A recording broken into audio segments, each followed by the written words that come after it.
never been a movie that you could call original and derivative at the same time. Until now. Hello and welcome to my review of John Carter starring Taylor Kitsch, Lynn Collins, and William Dafoe. Alright, so John Carter centers on the titular Civil War veteran played by Taylor Kitsch, who is magically transported to Mars after obtaining a medallion from a dying alien.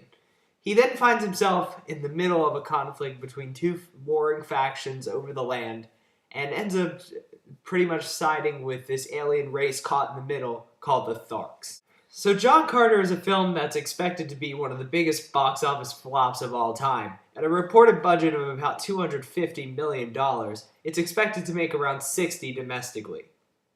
Is this a film that deserves such a horrible fate? Let me be the first to tell you, not quite, but it definitely is pretty close. Essentially, the only thing that works in this movie are the visuals and the action. I love the way this movie looks. You can clearly see where the $250 million went. Into the sets, into the costumes, into the spreads of Mars, all these different places that you go to in this film, all the different vehicle designs, all the creature designs. Everything in this movie looks fantastic. Also, I really enjoyed the action sequences in this film.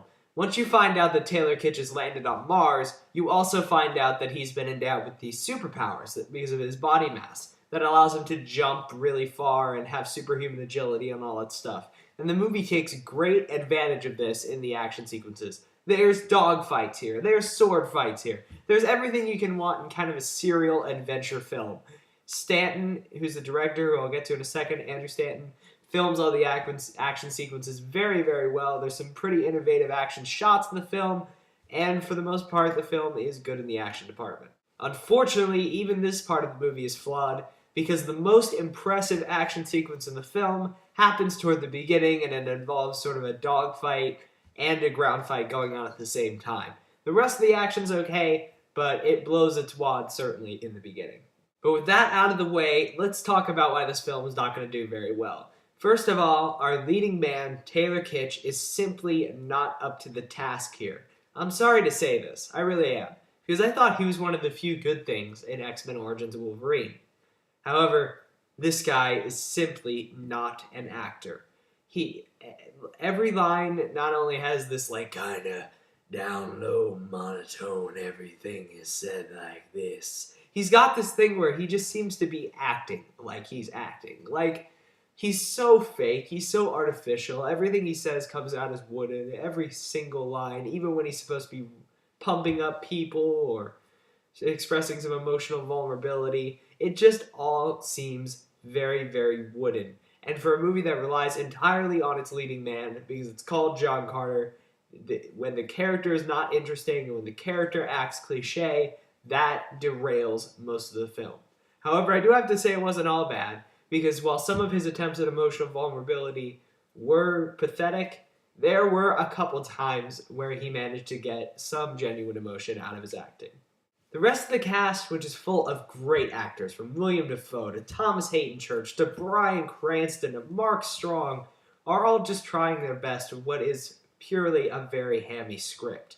The only actor that really stands out to me here is Lynn Collins as the warrior princess. I thought that she was pretty good, and that she was the only one who really seemed like a true fleshed out 3D character and not just something that was put on the screen just to say words from a script. And now let's talk about the story. Now I know what you all are going to say. You're going to say, oh, John Carter inspired Star Wars and Avatar and everything all that, and I'm not denying that. The original work by Edward Rice Burroughs is obviously a very inspirational work of fiction, although I have personally not read him. That being said, the script in this movie is simply terrible. All the dialogue written for this film is completely wooden. It's more wooden than wood. It's stiffer than you can possibly imagine. There is just not a line in this film that is not cliche.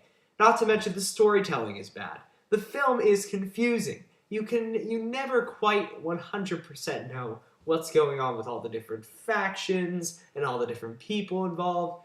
They do a very rushed sort of explanation in the beginning to try to get you to wrap your head around it, but it takes a long time for you to get fully acclimated with what's going on. And not in a good way, just like in a, man, what are they talking about when they're talking about going to the huppity-duppity land and doing the thing? You know, it's just like, it's confusing. I'm sorry.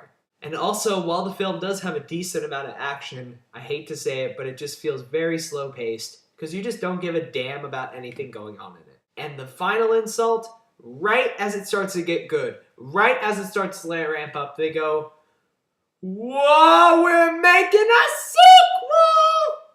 But they're not.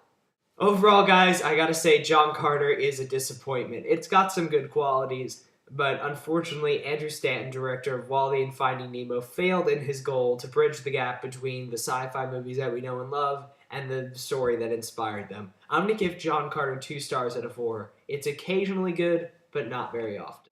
And that was my review of John Carter, and until next time, I'm Movie Kid Mike, making sure your time is worth your money.